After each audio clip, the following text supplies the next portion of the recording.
I'm Hanson Hossein. Welcome to MediaSpace. Our show focuses on the increasingly busy intersection between media and technology. We talk to creative thinkers on the hot-button issues of our digital age. Together, we'll find out how communication technology is changing our lives right now and what might come next. In this episode, Elan Lee is the godfather of something called alternate reality gaming. He's helped figure out how to find, extract, and share adventure from the world around us. He's done so for Steven Spielberg, the Xbox, and 9 Inch Nails. Simply put, Elan is one of those pioneers who's creating a new form of narrative for the 21st century. Some might call it distributive storytelling. I call it mind-blowing. We'll also bring you into our conversation with Elan. Use the Twitter hashtag MediaSpace, and we'll track your questions. Elan, welcome. Thanks. Really So alternate reality gaming, why is it such a big deal? Well, first of all, the term alternate reality gaming is It's cumbersome. It's kind of terrible. I've heard it called alternate reality gaming. I've heard it called transmedia storytelling. I've heard it called 360 narratives. But basically, what all of that nonsense means is what comes next for the way that we tell stories in the 21st century. And if you think about it, when we start out with a lot of passive forms of storytelling, television, movies, books, they all kind of require you to take a step out of your life. Take this leap of faith, suspend your disbelief, and participate in someone else's story. This new form of storytelling, call it whatever the hell you want, allows you to actually take part and take on one of those roles, or even just sort of let us hijack your life a little bit in order to tell a really good story. So let's leap right into an example, because this is kind of new probably to a lot of people who are watching. For example, I Love Bees, which you use, I think, as a promotional campaign for, was it for Xbox or Halo, right? For Halo 2, right? Yeah. And so let's play a little bit of that just to see what this is about. We can get some audio as well. A jar of honey containing 9 letters that, when arranged properly, spelled out "I love bees." But on July 16th, the day when a theatrical trailer for the upcoming Halo 2 was launched nationwide, the pieces fell into place. At the end of the trailer, a quick flash of ilovebees.com sent Xbox fans sprinting for their PCs. At first So a glance, subtle the little website appeared to little be clue nothing like more that than at the end of a trailer that website sends had been hacked. a community of people off searching for the answers to this. It's amazing that something like that can be the spark. Yeah, I mean, what it all comes down to is, I think everyone wants to believe that they are an extraordinary version of themselves, right? They want to believe that that they're a secret agent, or they're James Bond, or they're a superhero, or they're something just a little bit. They're in on a secret. They're one of the cool kids, right? And so when you do a little tiny, I think we used 14 or 15 frames for that entire blip of I Love Bees. It sent thousands and eventually millions of people running to this website because they kind of felt like, hey, I know something that you don't. I'm a little bit cooler than the version of me that existed 5 seconds ago. And that's a really empowering a really empowering idea for people. What do these newly coolified people start doing once they start going to that website? Well, in the example of I Love Bees, what people did was we thought, we have to tell the story of Halo 2. And the story of Halo 2 is a story about aliens invading the Earth. And Microsoft came to my team and basically said, we want a cultural phenomenon around the story of aliens invading the Earth. And we thought about, okay, aliens invading the Earth, cultural phenomenon. That's actually been done before. That was Orson Welles. That was War of the Worlds, right? These radio broadcasts that fooled the entire planet into thinking aliens were invading. And so we thought, well, let's not reinvent the wheel. Let's just steal that idea, because that was pretty cool. So we wrote, recorded, directed, and produced a 6-hour radio drama told in the world of Halo 2 about this alien invasion. But then instead of broadcasting it over the radio, we broadcast it over payphones. And so all these people went to the website, found where the next payphone was going to ring, and then they went out and answered the payphone. And suddenly, that version of yourself that was ordinary a few seconds ago is now extraordinary. These are payphones across the United States? Across the world, actually, yeah. All over the place. That's like a needle in a haystack to me. How do they find these things? Yeah, well, there were two really interesting ways. One is just by blind luck. I mean, people would be walking down the street, and all of a sudden, a phone next to them would start ringing. And they'd pick it up, and someone would say, oh, thank God you answered. Listen, whatever you do, don't hang up. I need your help. and suddenly they'd invite you into the story. And people gathered around these and started to unravel the mystery and put all the pieces together. The other thing was, on the website, it listed out GPS coordinates of every payphone that was going to ring and what time it was going to ring. Here you can see some of the crazy coordinates. And so people started to recruit their friends and form these little, I don't know, they went out into the world and actually collected the data from these phones, piece by tedious piece, until they could reconstruct the story that they were so rabid to find out more about. Now, I want to be cooler than I am, but that's not something I would want to do. I mean, it's like, that's a lot of effort. That's putting me out. And I'm thinking we probably have people who are a little older. This sounds like a great digital generation thing. But older people, like, this is insane. Who wants to follow up physical clues? But then I read an interview with you a few years ago. You said that the origin of ARG might actually be from one of my favorite albums, Sgt. Pepper Lonely Hearts Club Band. Absolutely. No, these guys were brilliant. Littered throughout this album was clues to a mystery. Some people call it the Paul is Dead mystery, and it spanned multiple albums. And even looking at this cover, you can see all kinds of crazy stuff happening. Who's in color and who's in black and white, and do these flowers along the bottom spell out a name or not, and on it went. The only thing that this alternate reality game suffered from was no internet. And so it was really hard for audiences to find each other and collaborate and share ideas and make it much bigger. It was these little sparks that kept going off within people in their small communities, but there was never that hive mind that could get activated in order to get that viral spark that needs to happen. Well, that's interesting. So it's essentially this sort of networked phenomenon of the internet that really allows us to take action and do so many things in a very collective way that would not have been possible 40 years ago in the era of Sgt. Pepper. I think that's absolutely true, but to something you said earlier, a lot of people look at these things and they think, I would never do that. I would never go out in the middle of a hurricane and answer a payphone. I would never leave my house for this kind of fiction. And what we found is that is absolutely true for most people. But the way these things work is, you gotta, okay, this is your sort of play-at-home version. Okay, so you take your hands and you put them like this. And what this forms is this pyramid of audience members. And if you imagine that pyramid cut up into 3 sections, the top section is your top-level audience.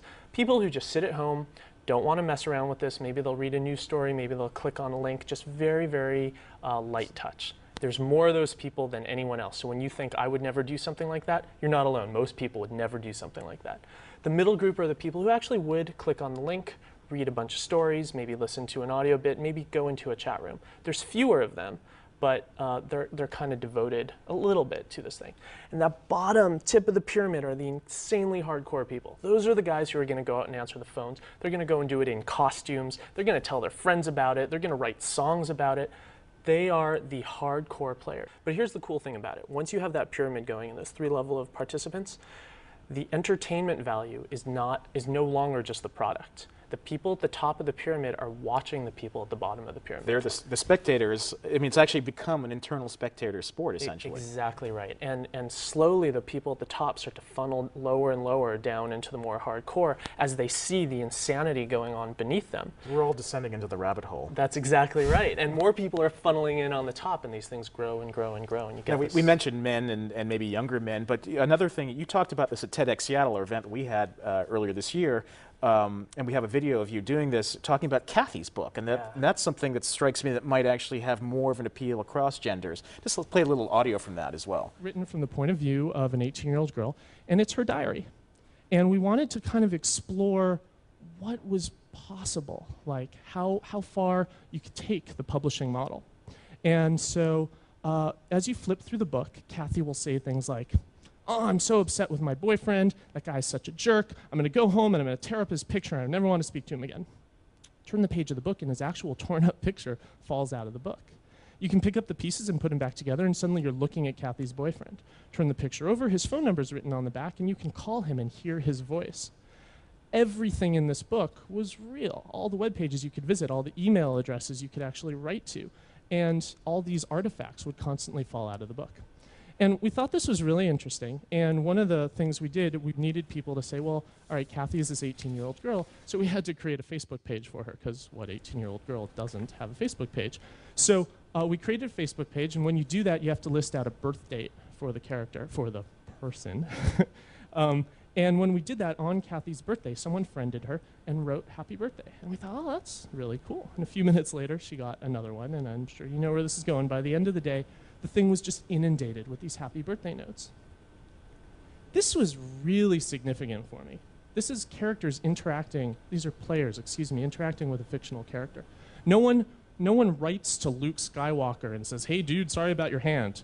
I love that line. I love this sort of anecdote because, first of all, it shows that there is much broader appeal than we might allude to earlier. And no one writes to Luke Skywalker and say, sorry, dude, about your hand. You're actually creating a venue for people to express themselves among themselves within these communities. Yeah, the difference between traditional media and this new form of media, Kathy's book is a great example, is these are stories that happen in your real life, and a character in a book could very easily be a friend of yours because that character has a phone number and a web page, and that character can be seen on the street corner where you live if you're out there at the right time.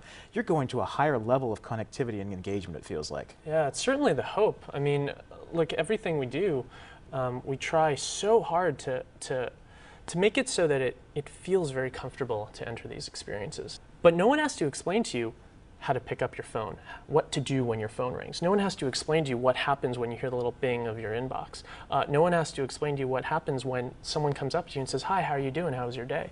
And those are the kinds of experiences that we want to hijack for this new form of storytelling. Why is story itself? I mean, you're obviously exploring the boundaries of story, but why is story itself so important, especially now? So I think this is about 2 years ago, right before the Obama campaign really started. And I looked around and my friends were constantly, they'd spent the last 8 years complaining about, we're upset with the government, we don't like how things are going, and no one's listening to us. And I got so furious at them because it was all talk, right? And then the election comes around and no one goes out and does anything about it. And so you ask the importance of storytelling. I thought, well, the easiest way for me to get my friends to do something is to tell a story. And so why is that? Why do you think a story makes a difference? Because I think if you have a message, if you want to manipulate someone, and ultimately that's what this project was, if you want to manipulate someone, telling them to do something is almost 100% ineffective. And if you can engage with them, if you can make them feel a connection through characters, through emotion, through conflict. So the letters that show up here. Yeah, so this was a clip from CSI that featured our products because it was such an interesting way of telling stories. So what we did was every shirt in the line told a little bit of the story, right? You figure out how to extract a code from a shirt. You fold it in a certain way, you get it warm, you get it cold. We used invisible inks and thermal inks and infrared inks and all this insanity. But if you could extract a code and take it to the website, a movie would start playing. And we made a ton of movies. We made one movie for every shirt in the line. And you put the movies together, it would start telling the story of a band. And in this band, there was one of the members that was murdered under very suspicious circumstances, and now this woman, the band manager, was on the run from the law, and only you can help, and it can only be told through clothing. And you have all these questions, well, why is she on the run? And why can it only be told through clothing? And how do I figure out what happens next? And as you start pulling these pieces together and learn this story, you realize in a very subtle way that you're learning the story of the founding fathers. The lead singer of the band was this guy named Jeff, who was the spokesperson. He had all these amazing messages, but he needed his whole backup band to help him tell the message. Jeff was Thomas Jefferson. The bassist was John Adams. The manager was Lynn, Benjamin Franklin. On and on it went, and the players were learning the story of the founding fathers. Constitutional history of the United States. Absolutely. And they were oppressed by their evil record label that wasn't letting them get their message out, and on it went, right? And suddenly, the players of this game started to realize this. They started to realize, hey, this is a giant metaphor for the founding fathers.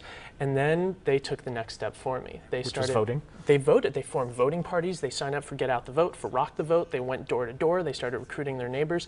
And of course, we had, for my age group, we had record turnout for the last election than we've ever had before. And I like to take 100% full credit for that. You can take credit. That's great. But what you just described there is storytelling and really creative versions of storytelling leading to ultimately a real world transaction. And especially now, when we're looking at communication and new versions of communication, we're always looking at return on investment. Yeah. It's a ton of effort that you put into this new form of storytelling, but you got an incredible return on investment as well. Is that always in your mind when you're thinking about these new platforms? Yeah, it certainly is. In fact, that's always on my mind when I'm thinking about these new companies. There's very little upside for me in leveraging time for money. If I stop putting time into something, I want to continue to make money. And marketing is not the appropriate venue for that. So started Fourth Wall Studios, specifically to solve that problem, specifically to say, hey, let's build products that are just as cool, just as innovative, and just as interesting. But then when we stop working on them, they continue to make money.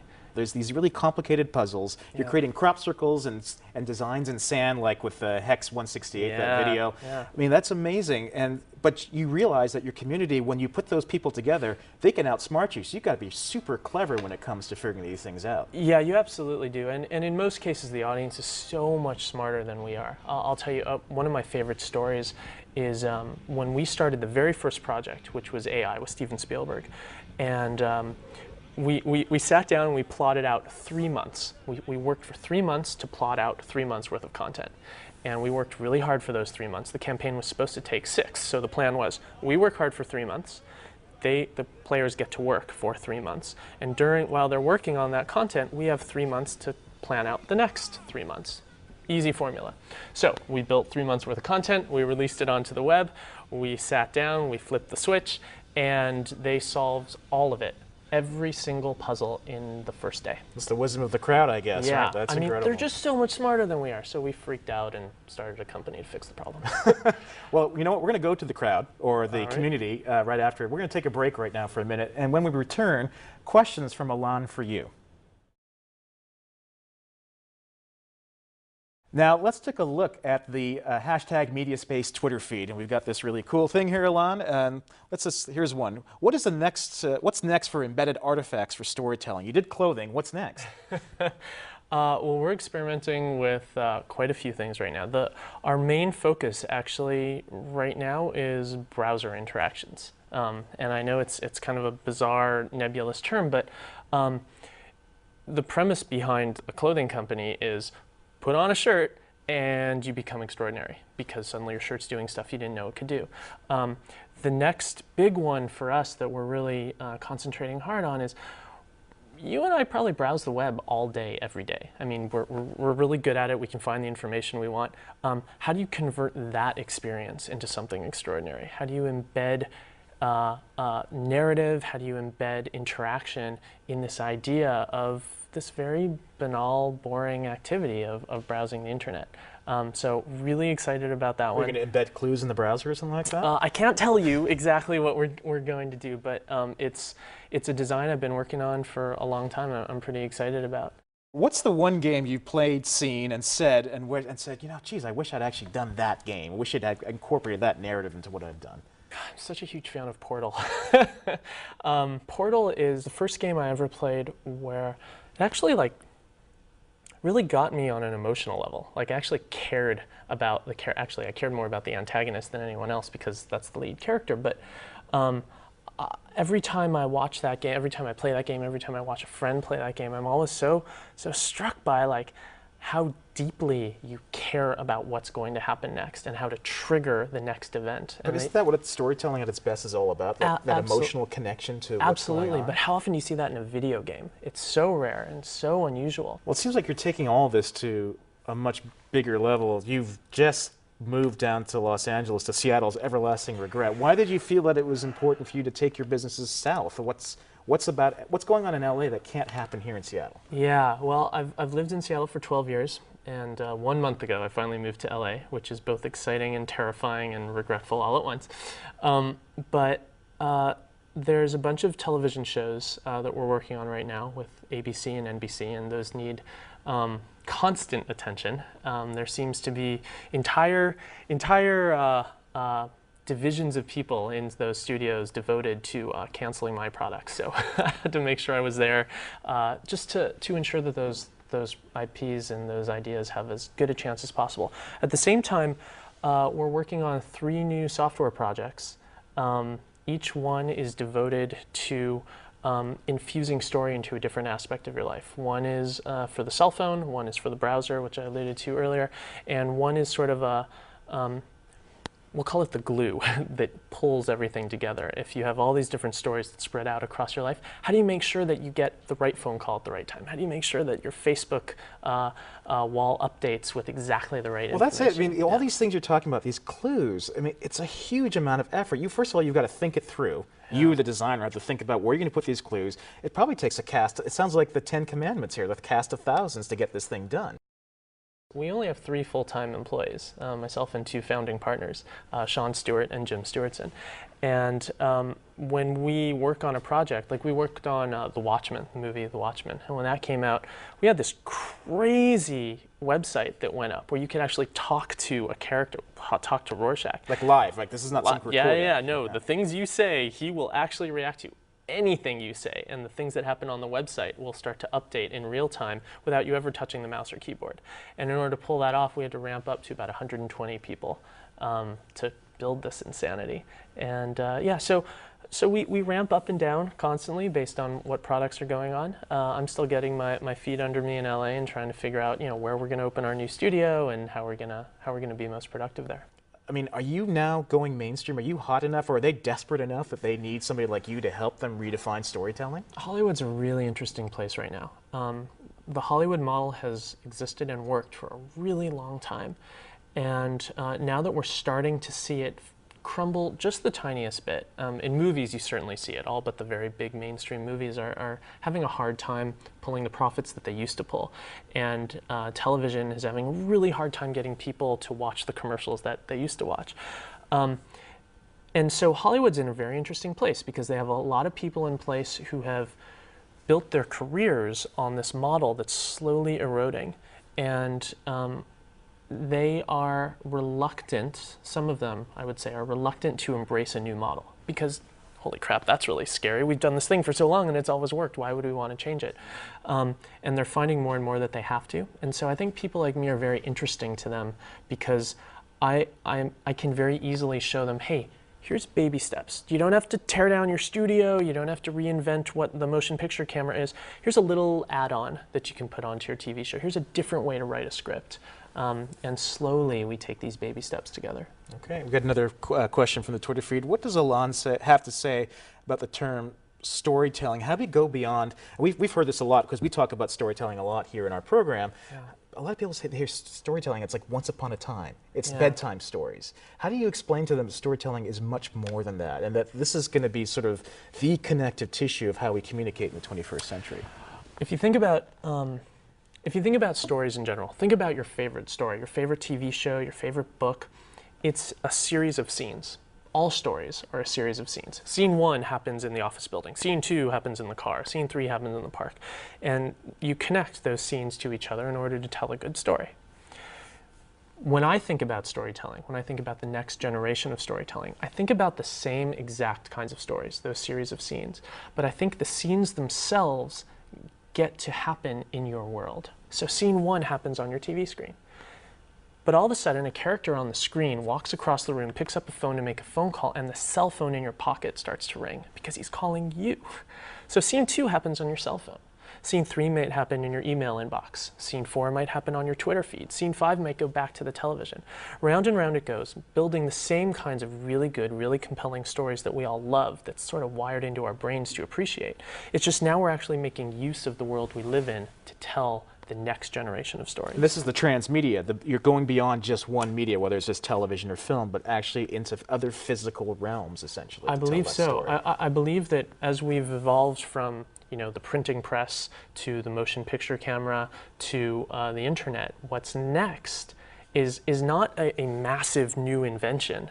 What's next is now, let's make use of all those amazing things we've got. Let's string them all together and plug them into each other in order to tell the kinds of stories that you and I can visit instead of just passively watch. You're probably making a lot of people who make a living in the current world a little uncomfortable. I hope so. I think that it's going to be that lack of comfort that's really going to drive us to try some crazy new things. Because the only way any of us are ever going to figure this stuff out, the only way we're ever going to figure out what's going to work, what's not going to work, is to try everything and then hold on to the successes. Well, I think that's what we recognize, especially in this digital media era, that we're kind of in this throw it at the wall and see what sticks. We have this ability to fail fast, and figure it out fast as well. And it sounds like that's kind of what you're doing. That's exactly what I'm doing. I like to say that I'm an expert in this field because I have failed more than anyone else out there. And that's really what it's all about. The only way any of us can figure out what's going to work is just to try it and then hope for the best. Well, I think that's what we're all doing. I think it's a good way to close out our conversation. All right. Well, thank you all for joining us. Tune in again next month online and on air for our next episode of MediaSpace. And now we're going to leave you with some concluding thoughts on the importance of storytelling from best-selling author Scott Birkin. One of the most telling inventions in the history of media debuted in 1960. It was called smell-o-vision. Convinced that the next big wave in entertainment would capitalize on an untapped sense, filmmakers designed a system to release 30 different odors during a 2-hour film. It was a complete failure, which today isn't all that surprising. But the lesson here is that technology can be an incredible distraction from what is at the heart of all media: storytelling. The craft of telling a captivating story transcends technology. We know from YouTube that production value is irrelevant. It's the story and how funny, embarrassing, or moving the story is that drives us to watch and share and watch again.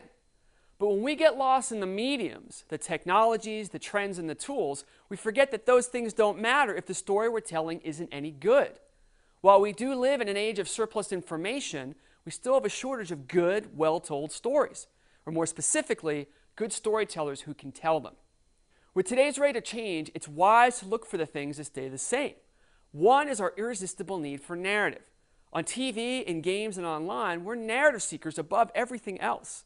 Look carefully at Facebook or a popular blog, and what you'll find is people making and consuming stories. If you want to succeed in the world, start studying what storytellers do and how they do it. Learn to get that right, and the rest will follow. Get distracted by the technologies, and like smell-o-vision, not much else will matter. For MediaSpace, I'm Scott Birkin.